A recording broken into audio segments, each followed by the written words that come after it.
Hi, Terri Murphy here with Tuesdays with Terri. Tips on presenting like a rock star as a presentation consultant and communication trainer. We want so much for people to really connect and hear each other.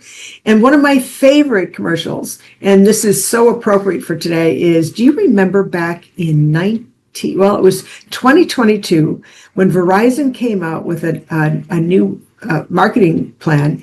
And there was a gentleman named Paul Macarelli who said, "Can you hear me now?" That's what this is about, hearing. We assume that people can hear, especially if you're presenting in a room to people. Not everyone can hear. As people age, sometimes they can't hear. If there's a distracting noise like an elevator in a courtroom, outside of a courtroom that makes a lot of noise, or a fan from an air conditioner, we can't assume that people can hear us. It's a very frustrating situation.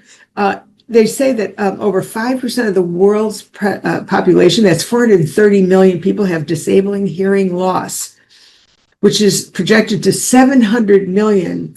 That's 1 in every 10 people in 2050. Not being able to hear, personally, I can tell you by experience, it's just so isolating.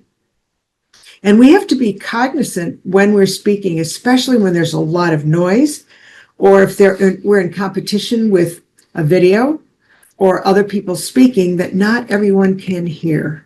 And rather than appear inattentive or stupid, they don't ask you to repeat it. So I'm going to say to you, just having recently reviewed footage from a focus group with an attorney who would do something as simple as turn to walk away.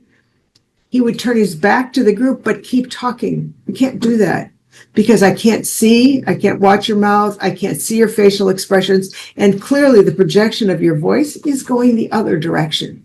So let's be kind to the people who can't hear.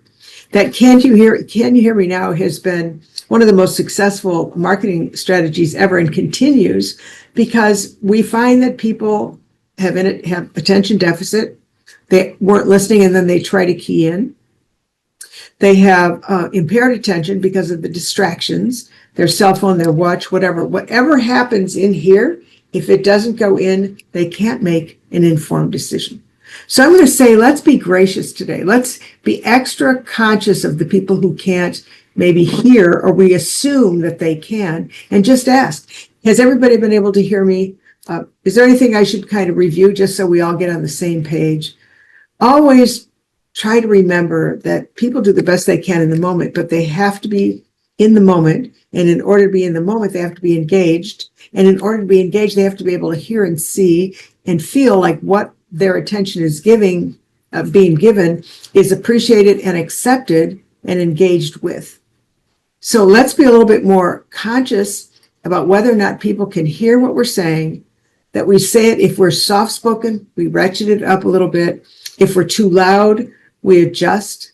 If we're in competition, we can actually ask for permission to wait. Train goes over, airplane goes over, whatever it is.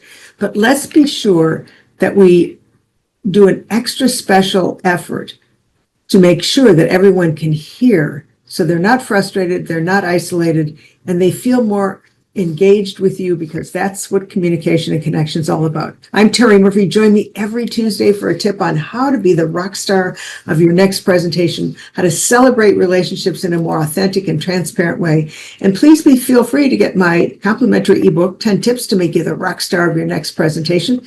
And join me every Tuesday.